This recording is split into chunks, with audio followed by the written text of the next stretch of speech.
एकदन्ताय वक्रतुण्डाय गौरीतनयाय धीमहि गजेशानाय बालचन्द्राय श्रीगणेशाय धीमहि एकदन्ताय वक्रतुण्डाय गौरीतनयाय धीमहि गजेशानाय बालचन्द्राय श्रीगणेशाय धीमहि गानचतुराय गानप्राणाय गानान्तरात्मने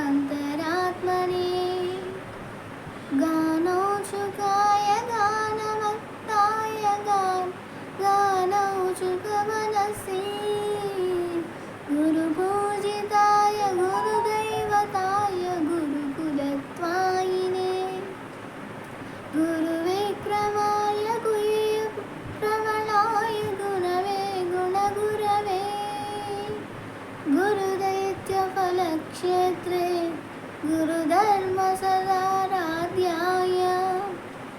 गुरुपुत्रपरित्रात्रे गुरुपाखण्डकण्डकाय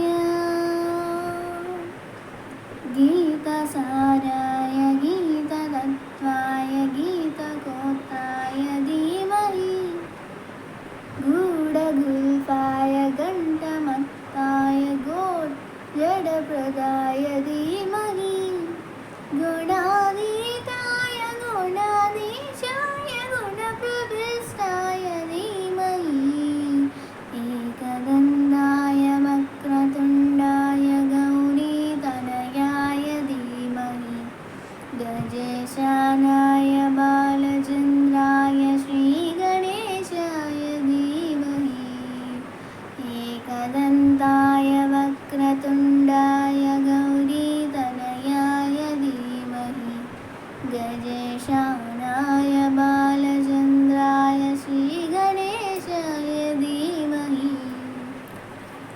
అందరికీ వినాయక చవితి శుభాకాంక్షలు. ధన్యవాదాలు.